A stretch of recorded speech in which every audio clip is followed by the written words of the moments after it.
Hello students, class 9th chapter number 13।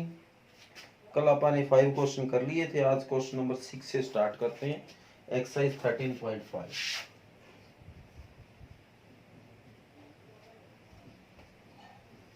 Question number 6 कहता है ए village having a population of 4000 requires a village having a population of 4000। एक गांव है बेटा जिसके अंदर 4000 लोग रहते हैं। 150 लीटर ऑफ वाटर पर हेड पर डे, और वाटर के हिसाब से बताया है कि एक आदमी को पर डे 150 लीटर पानी की रिक्वायरमेंट है। ठीक है जी। It has a tank measuring 20 metre, 15 metre and 6 metre. और वहां पे एक टैंक है बेटा पानी के लिए, जिसके लिए 20 मीटर, 15 मीटर और 6 मीटर उसकी डायमेंशन है। For how many days will the water of this tank water of this tank last. तो इसका मतलब है शायद कि ये पानी कितने दिनों में खत्म हो जाएगा, या ये पानी उनको कितने दिन काम आएगा, ये इनका क्वेश्चन है। ठीक है बेटा। द रिक्वायरमेंट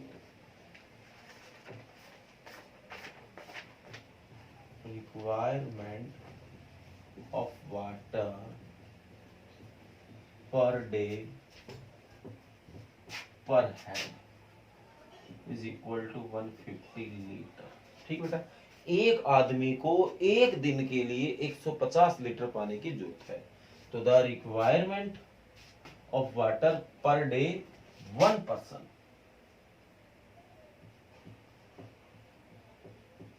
ठीक बेटा, एक आदमी के लिए। इसी तरह द रिक्वायरमेंट ऑफ वाटर, ठीक है बेटा, पर डे ऑफ 4000 पर्सन। 4000 लोगों के लिए एक दिन में कितना पानी चाहिएगा? 150 गुणा 4000 लीटर। इतना पानी एक दिन के लिए है बेटा। ओके बेटा। अब हमने जो गांव में टैंक बना रखा है उसकी डायमेंशन दे रखी है। तो द डायमेंशन ऑफ टैंक, तो इसकी जो लेंथ है वो आपको देखिए 20 मीटर, और जो ब्रेथ है वो शायद आपको दे रखी है 15 मीटर, और जो हाइट है वो आपको दे रखी है 6 मीटर। ओके बेटा। तो द वॉल्यूम ऑफ टैंक, आप ये निकाल लेते हैं उस टैंक में कितना पानी है। तो L multi B multi H, ये बन जाएगा 20 मल्टी 15 मल्टी 6, तो ये हो जाएगा आपका 300 गुना 6, 1800 मीटर क्यूब। ठीक है बेटा।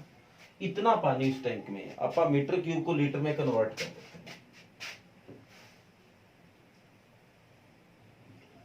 कन्वर्ट इन लीटर्स, तो 1 metre cube is equal to होता है 1000 लीटर। ये बात आपको पता है, तो इसको 1000 से मल्टीप्लाई कर देते हैं। ठीक बेटा। इतना लीटर पानी हमारे पास पड़ा है। ठीक बेटा। तो ठीक बेटा, इसके बाद हमें ये निकालना है कि वो पानी कितने दिन तक चल जाएगा। For how many days will the water of this tank is last. तो for how many days, the days of water, ठीक बेटा। Number of days,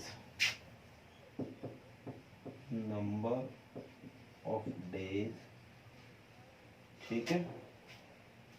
the water, the tank will empty।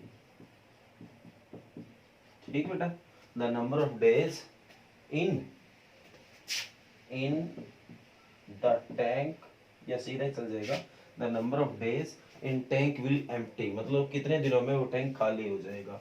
तो टोटल पानी है बेटा इतना, मल्टी ये आ गया टोटल पानी, और एक दिन में जो पानी की जरूरत है इतने पानी की एक दिन में जरूरत है 150 मल्टी 4000। ओके बेटा, तो जो डिवाइड करने के बाद रिजल्ट आएगा वो डेज आ जाएगा। तो 30 से तो 30 डायरेक्ट कट हो गया, तो 10 से 10 कट हो गया, 15 से ये 12 पे कट हो गया और ये 4 से 3 पे कट हो गया। तो क्या आंसर आ गया 3 डेज। ओके बेटा, तो 3 दिनों तक ये पानी आपका चलेगा। तो ये क्वेश्चन नंबर 6 बेटा मोस्ट इंपोर्टेंट क्वेश्चन है, तो पूरा ध्यान से समझना है। और अगर ये क्वेश्चन ना समझ में आई तो बेटा बता देना, आपको दोबारा करवा दूंगा। इंपॉर्टेंट क्वेश्चन इसलिए ध्यान से अच्छे से करना है।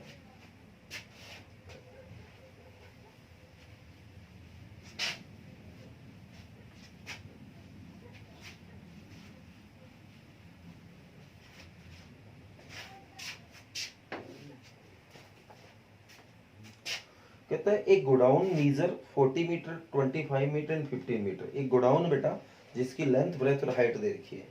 Find the maximum number of wooden crates each measuring 1.5 metre 1.25 metre 0.5 metre that can be stored in the godown.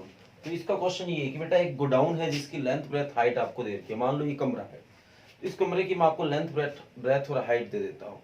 फिर कहता है इसके अंदर क्रेट रखनी है और क्रेट की लेंथ ब्रेथ और हाइट दे दी है और पूछा है कि इसके अंदर कितनी क्रेट आएगी, ये इसका क्वेश्चन है। तो अपन दोनों का वॉल्यूम निकाल लेते हैं, सेम इसी तरह क्वेश्चन है। तो the dimensions of godown. Okay बेटा, तो जो लेंथ है ब्रेथ है और जो हाइट है वो हमें देखिए 40 25 15।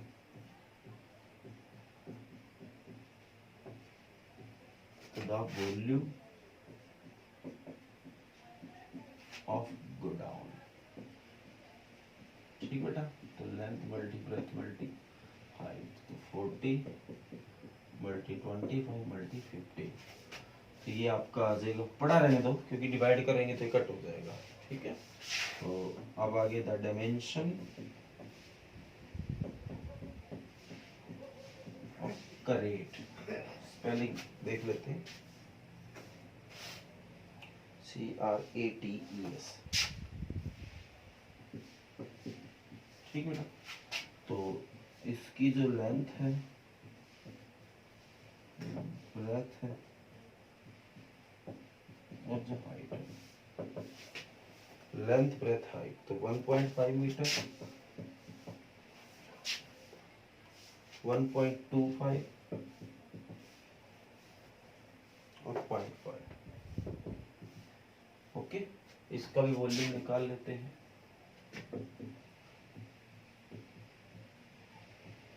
द वॉल्यूम ऑफ क्रेट्स, तो वही तरीका 1.5 मीटर 1.25 मीटर और 0.5 मीटर। इसको सोल्व कर लेते हैं बेटा। इसके डिवाइड में 10 लगेगा, इसके डिवाइड में 100 लगेगा, इसके डिवाइड में 10 लगेगा। तो ये 25 पे कट किया 5 और ये 4, 5 पे कट किया 3, ये 2, ये 1, ये 2।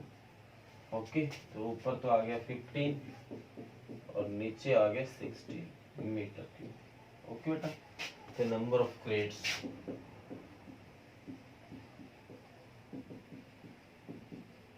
which maximum storage is stored in godown, ठीक बेटा। Number of maximum crates, maximum आना चाहिए, नंबर ऑफ मैक्सिमम क्रेट्स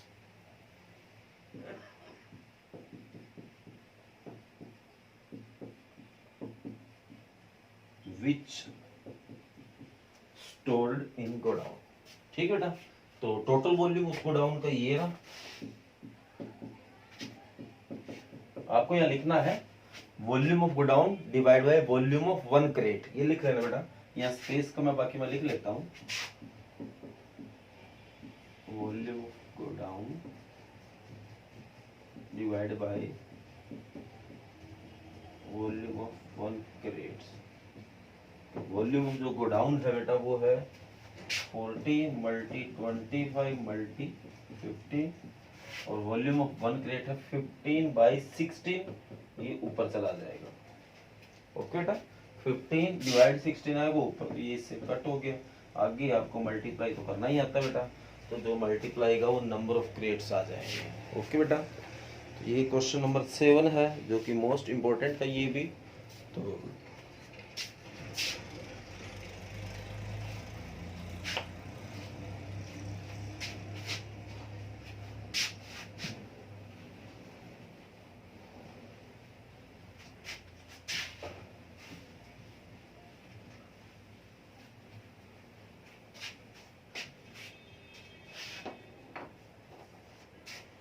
आगे बेटा next number 8, A solid cube of side 12 centimetre is cut into 8 cube of equal volume. एक solid cube है बेटा, एक बड़ा क्यूब है,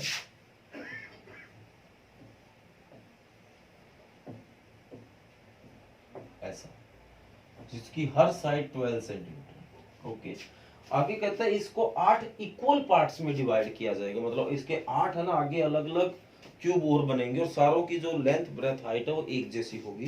क्यूब की तो वैसे एक जैसी होती है। What will be the side of new cube, तो अब इसके बाद अब इस 8 भागों में डिवाइड कर देंगे तो एक नया क्यूब आ जाएगा, तो उसकी क्या साइड रहेगी। Also find the ratio between their surface area, और मतलब इनके जो सरफेस एरिया, मतलब इस क्यूब का सरफेस एरिया और जो डिवाइड होने के बाद जो नया क्यूब बनेगा उसका सरफेस एरिया, उनका हमें रेशियो भी निकाल के लाना है। तो इंपॉर्टेंट क्वेश्चन है बेटा, ध्यान से देख लेना। तो साइड ऑफ क्यूब 12 सेंटीमीटर, तो आप इसका वॉल्यूम निकाल लेते हैं, वॉल्यूम ऑफ क्यूब। तो 12 मल्टी 12 साइड की क्यूब होती है, तो ये 1728 पता नहीं ऐसा कुछ आता है सेंटीमीटर क्यूब। ठीक बेटा, अब आपा ने इसके 8 इक्वल टुकड़े करने हैं। Now we divide this cube in 8 equal parts. ठीक है बेटा, then the volume of each cube, तो हर एक क्यूब का वॉल्यूम क्या होगा। तो बेटा इसको डिवाइड कर दो 8 से, 1728 डिवाइड बाई 8, तो 8 1 जा 8, 8 2 जा 16, 1 बचेगा 12, 8 1 जा 8, 4 बच गया 48, 6 पे गया, तो क्या आ जाएगा, the volume of one cube. Now the volume of one cube is 216 centimetre cube. Okay बेटा, अब नए क्यूब का वॉल्यूम आ गया, तो इसने पूछा एक तो side, the side of new cube. ठीक है बेटा, तो ये निकाल के लाना है हमें। ठीक है, तो the volume of new cube is equal to 216 centimetre cube. तो ये जो वॉल्यूम होता है अभी बता रहे थे साइड की क्यूब होता है, इज इक्वल टू 216, और 216 को बेटा मैं 6 मल्टी 6 लिख सकता हूँ। ओके, तो side cube is equal to, इसको 6 की 3 लिख सकता हूँ, 3 से 3 कट, तो जो आपकी साइड है वो क्या आ जाएगी, 6 सेंटीमीटर आ जाएगी। जो नया क्यूब है उसकी साइड क्या आ गई, 6 सेंटीमीटर। बाद में बोला इस नए क्यूब का सरफेस एरिया निकालो और पुराने क्यूब का सरफेस एरिया निकालो, इनका रेशियो निकालो। तो नाउ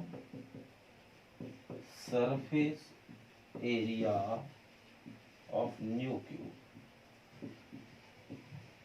तो क्या होता है 6 इंटू साइड स्क्वेयर, तो 6 इंटू साइड स्क्वेयर मतलब 6 का स्क्वेयर, तो ये है वो ही पड़ा रहेगा। ठीक है ना, 6 इंटू 6 इंटू 6, क्योंकि हमें रेशियो तो निकालना है। And the volume of bigger cube, big cube, ये भी 6 इंटू साइड स्क्वेयर, तो इसकी साइड थी 12, तो 12 का स्क्वेयर, तो 6 इंटू 12 इंटू 12, तो अब हमें रेशियो निकालना है। ओके बेटा, तो रेशियो जो आप निकाल रहे हो रेशियो ऑफ न्यू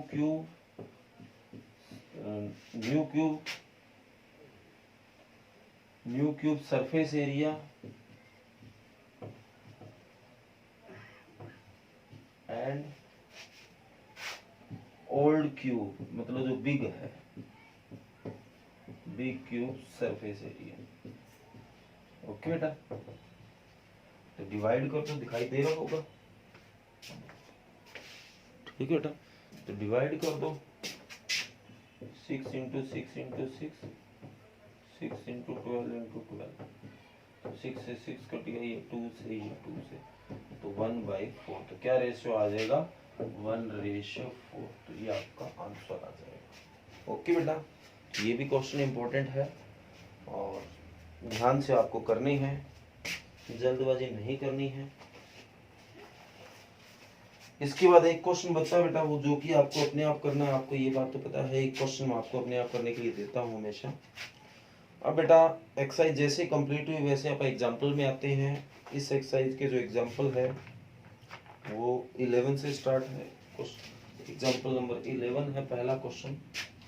तो ये एक्सरसाइज कंप्लीट कर लेना बेटा।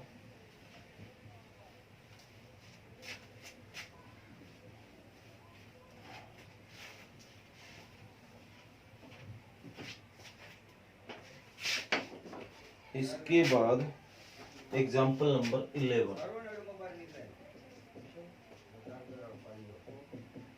एग्जाम्पल 11 कहता है वॉल ऑफ लेंथ 10 मीटर। एक वॉल है बेटा जो कि 10 मीटर लंबी है, was to be build across an open ground, जो कि ओपन ग्राउंड में बनी गई है बेटा। The height of wall is 4 metre, जो वॉल की जो हाइट है 4 मीटर एंड थिकनेस है वॉल की 24 सेंटीमीटर। तो कुल मिला के जो वॉल होती है वो एक क्यूबॉइड शेप की होती है ना, कुछ इस तरह की वॉल है हमारी, ऐसे, ठीक है। अब जो ये वॉल है इसकी जो लेंथ है ये जो है वो 10 मीटर है, थिकनेस जो चौड़ाई है वो 24 सेंटीमीटर है और जो हाइट है वो शायद 4 मीटर है। ऐसे आपको वॉल दे रखी है। आगे बोला if this wall is to be built up with bricks, whose dimension आपको दे रखी है। अगर ये जो वॉल है वो कहता है ईंटों से बनी है और उन ईंटों की डायमेंशन भी आपको दे रखी है, तो how many bricks would be required, तो बताओ कितनी ईंटों की जरूरत पड़ेगी। तो सिंपल सा क्वेश्चन बेटा, वॉल का वॉल्यूम निकाल लो, एक ईंट का वॉल्यूम निकाल लो, डिवाइड कर दो, अपने आप नंबर ऑफ ईंट्स आ जाएंगे बेटा। तो द डायमेंशंस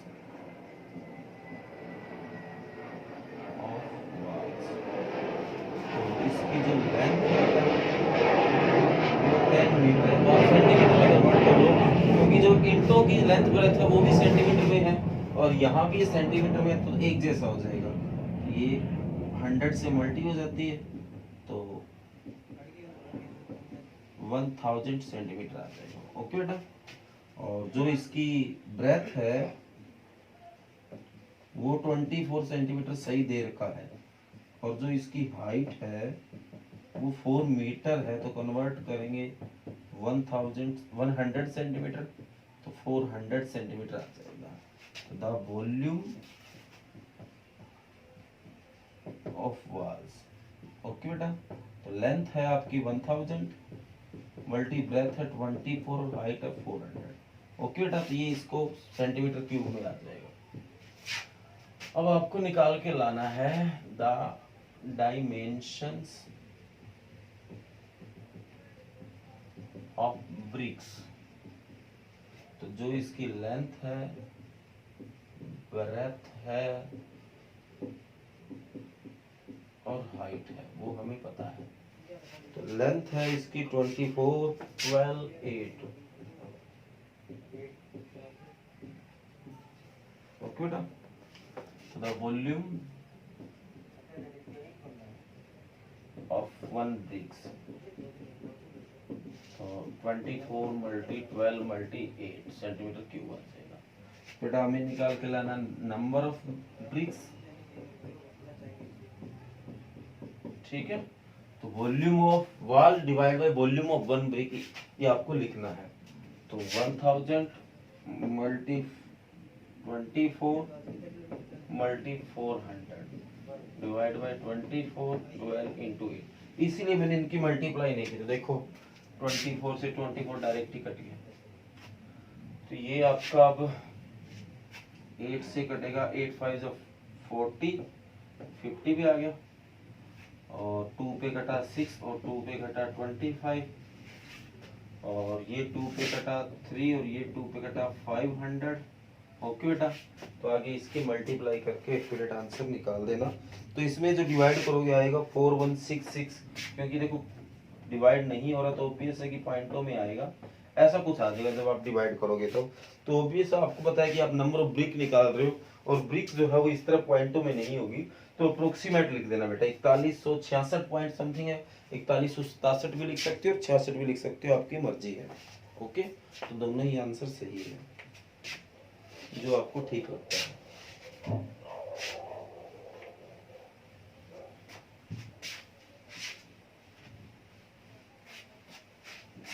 तो ये क्वेश्चन नंबर 11 है बेटा। आगे क्वेश्चन नंबर 12 देखो।